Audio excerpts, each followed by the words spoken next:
and welcome to this episode of CXO Cafe, a series of learning interactions with CIOs and technology leaders on various aspects of workplace trends for the new normal. I am Anil Chopra, VP Research and Consulting at CMR, and your host for this episode. In this episode, we're going to be discussing how to manage workplace disruption for the new normal.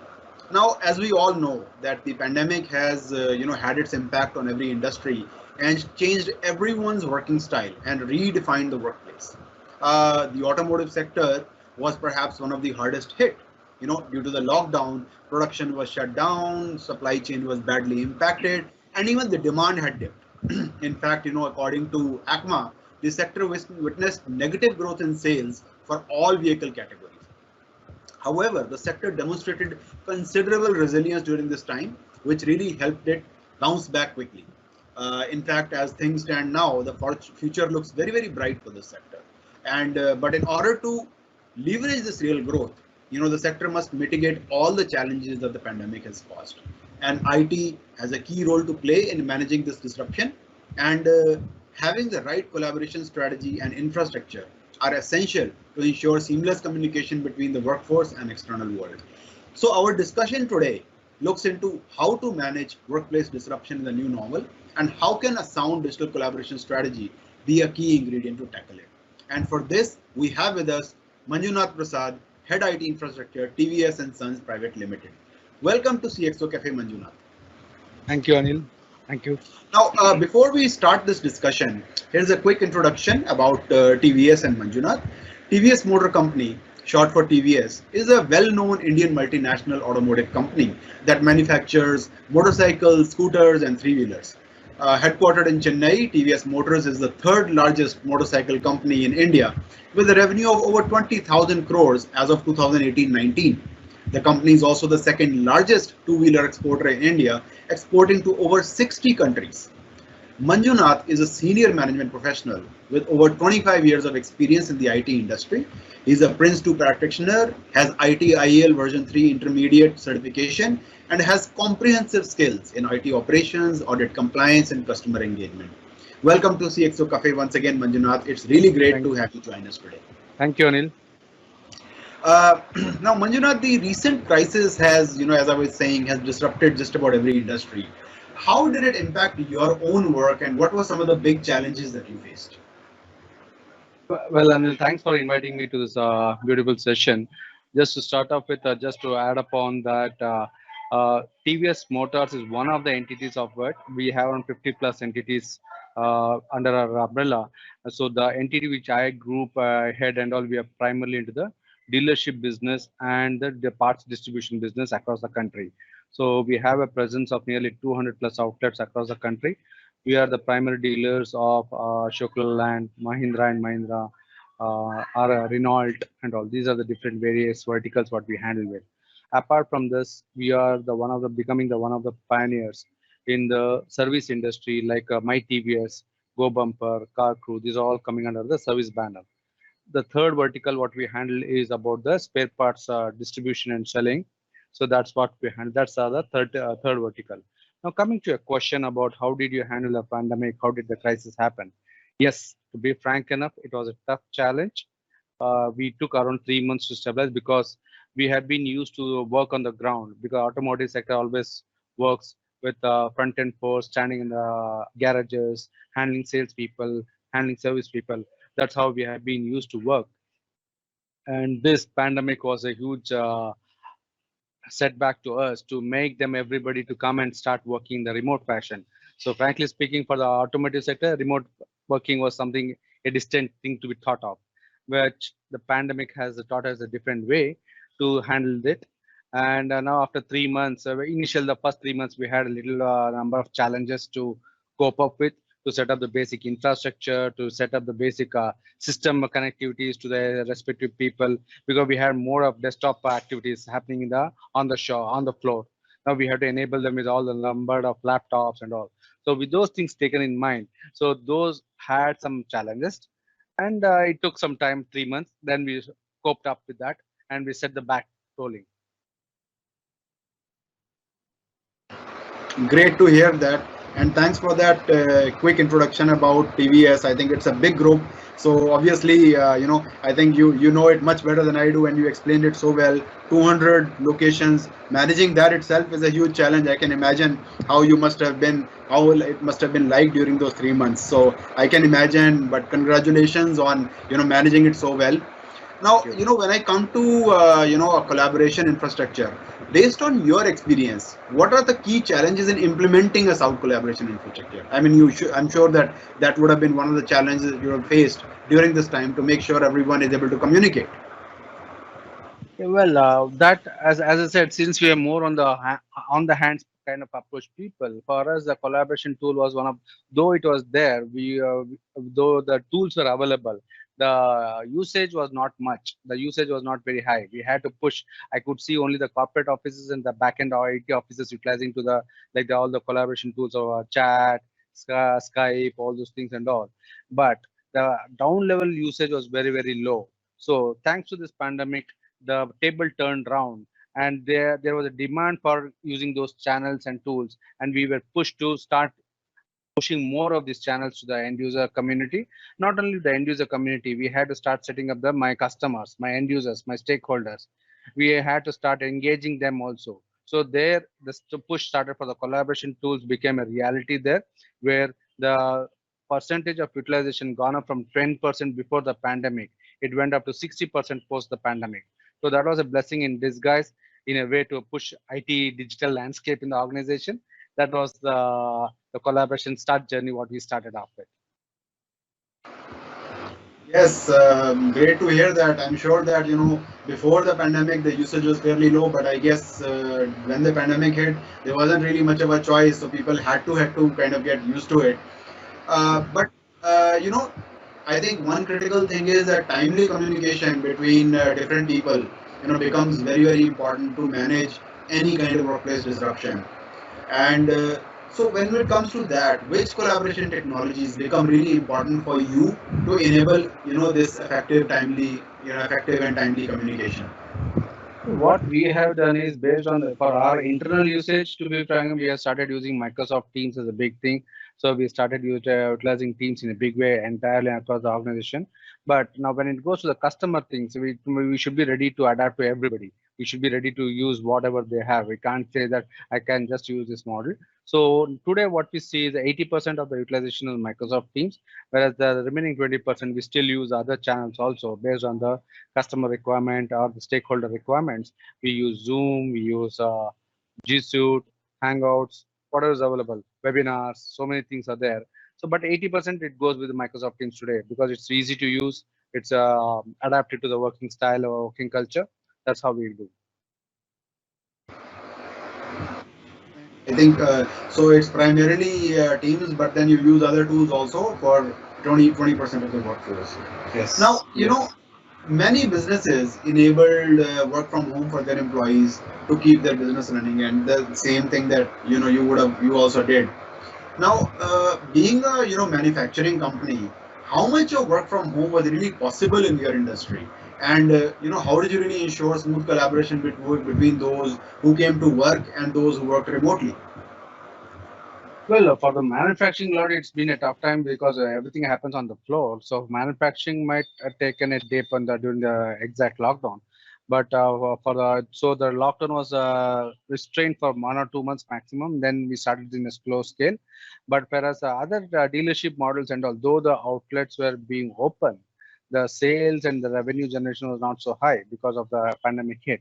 Even now, we can see a slow increase happening post September, October onwards. We can see the rise happening. So what used to happen is in these areas, though the channel was there, many businesses are getting hit. So we had to start pushing it. This gave us a way to start pushing the digital push rather than meeting on the face customers or meeting the physical meets that used to happen.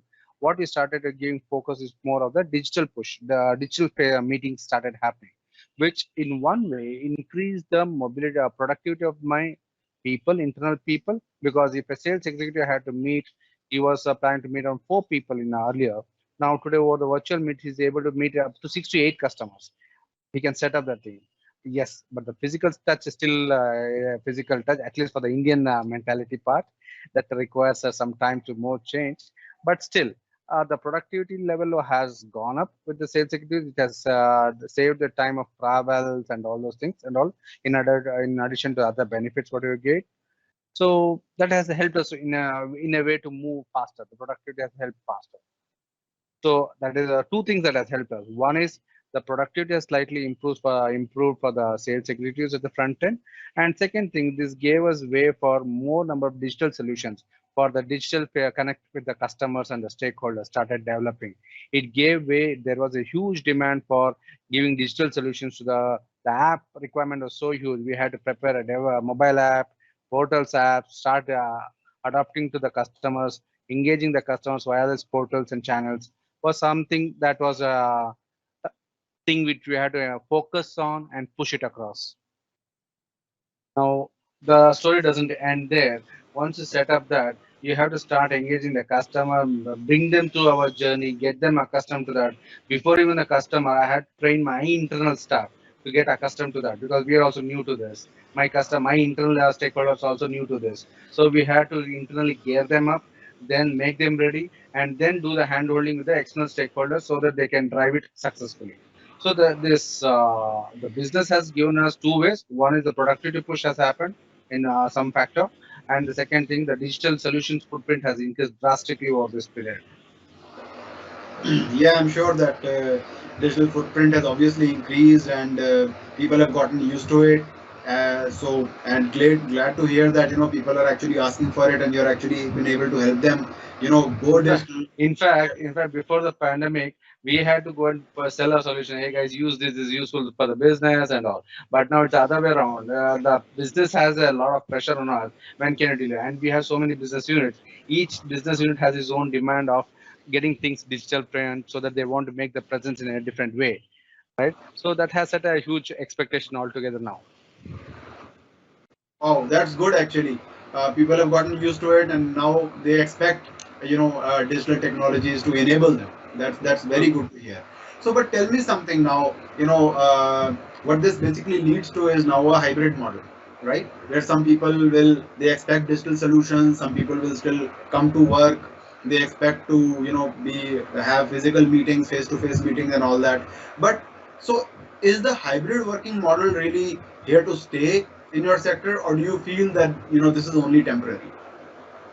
hybrid hybrid model is going to stay. Now the world has seen the benefits and the pros and cons of it. Though we say it's purely beneficial, slowly the disadvantages of also that also comes up in some way or the other. But hybrid is here to stay. Every industry, every vertical, not just automobile, automobile was the last sector was to looking at remote working is not possible. Even when they have got adapted, definitely the hybrid is going to stay for long. Okay, and though it has a once we take vertical by vertical, maybe a few of them have got more benefit, few of them have got lesser benefit, but hybrid is going to say that's the answer what I have. Okay, that's great. Now, what changes do you think are really required in the IT setup and policies for enabling such a hybrid work culture? Now, let me give you an example. For instance, to monitor the adoption of say new collaboration technologies, or to understand changes being challenges being faced by employees who are sitting in remote locations, etc. What changes are really required in the IT setup and policies? Well, first coming to the policy, and now the policy always the policies were designed earlier only from the keeping in office concept. You had to do this, you had to do that, and everything had a limited in ambience, had the limited controls, had the restricted relevant controls. But now the boundaries are no more. Everywhere you can work from anywhere, everywhere. So the policies have totally gone for a change. So everybody has to keep in mind that the data is accessible everywhere, anywhere. They can work from anywhere. So keeping this thing, the policies are definitely going through a change. Only thing is to enable that we have to enable. So data is becoming more critical to all the sectors of people. So when the collaboration tools are happening, when the collaboration is happening, similarly we have to keep in mind about the data security part. So first thing is the challenges what we see, what we have to bring in the changes is that the kind of connectivity what we have. Earlier we were just bothered about one data card or one CUG is fine. But today multiple channels, even they have to have a standby at home also.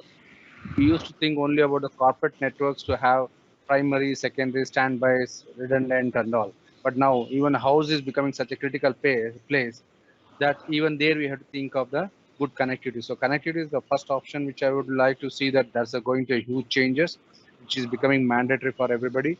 And with each household having at least minimum 2 or 3 people using the network every day, be it the kids or the working spouse, anybody, the demand for the network is becoming more the households rather than the corporates now.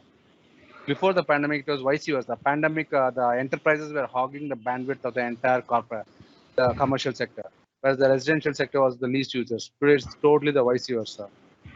And keeping that in mind, so connectivity is one, the data security is the second thing, which is bringing up a huge change of the way of thinking in the IT sectors.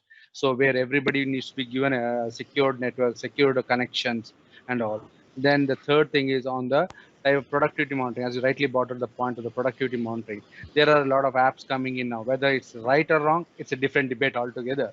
But yes, it is becoming a topic of discussion in the HR circles and all. How do we do? What do we do? To what extent should we be doing that? How should we ensure that, okay, without touching the privacy of the person, how can we ensure the productivity is ensured? So these are the HR circle changes also that is happening. But from the IT sector, we are more concentrating on the connectivity, smooth, very good infrastructure wherever they are getting it, and seamless connectivity to the applications, whatever is required, wherever they are. And last but not the least, the fourth one is on the data. Wherever they are, the data should be more secured so that it's safe and secure to handle it. Right. I'm sure that many of these things were important before, but I think their importance has really, really gone up now. Security was always important, but at this point of time, I think becomes very important with everyone working from home. And connectivity, of course, as you rightly said, home connectivity becomes more important than corporate connectivity because they need to be able to connect seamlessly and don't want any disruptions in that. So thank you for highlighting those. Now, when this kind of a thing is there, but still, this leaves the question of really being able to maximize productivity of hybrid meetings, where a part of the team is kind of physically present in the meeting room, while a part is kind of connected remotely. Traditionally in such a mixed mode meeting, people, connected remotely can't really fully understand the meeting's proceedings and therefore can't really make any meaningful contributions to a meeting. True. Is it really possible to give them all the same experience so that, they're all equals no matter where they're logged in from? It's not. Sometimes it happens, but we can't expect that happening all the time. Yeah, with whatever care we try to take and try to set up the things and so. But we are now at least the people have been mentally prepared to be ready for the exigencies. So earlier, if it is in a corporate, if something is not working, the kind of frustration, the kind of bubble used to come in. The collaboration tools, if something is not working, the expectation was totally different. Now with the home infrastructure, even the people at the both the ends, they try to understand, okay, there could be some limitation, let's get tuned to that. So one, I can say the adaptation to the existing technology and the way of working has been accustomed, adopted, accepted by everybody. That is one. Second thing is the collaboration tools have also improved a lot when compared to the last 6 months or 1 year. The everyday the changes that has been brought into these tools, even though you have the slightest bandwidth, they try to make the best use of it. So there has been tremendous changes in the collaboration tools way of working also, which has been a big boon for all the users of the tools. Be it any tool, you take it any of the tools, yes, they have improved a lot. Good. I think that's an excellent point that you made. In fact, that brings me to the last question, which is very much related to what you just said. As an IT leader, what are your expectations from technology for enabling this digital workspace? That maximizes employee potential. I mean, you talked about so many things about enabling the team and the tools that you're using, and you also mentioned tools are improving also. But surely, as an IT leader, you must be having certain expectations from technology that yes, you wish this also was possible with technology as far as collaboration is concerned. On the technology as far as concerned, I think enough has. I mean, there have been a lot of things done. Now, only thing is the speed, the connectivity speed is where sometimes still we face some of the challenges. The consistent now with the 4G, 5G coming in, the kind of expectation that is going to increase that is there, and now with more and more IoT kind of devices, every vertical, every industry is trying to do something in the area of IoT.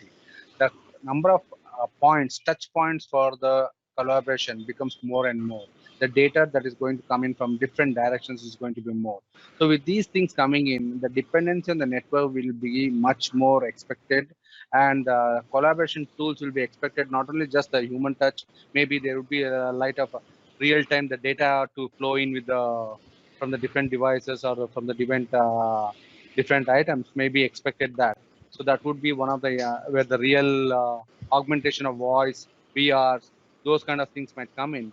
So which could be the reality expected in the future.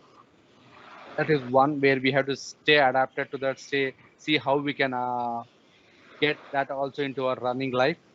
That is one.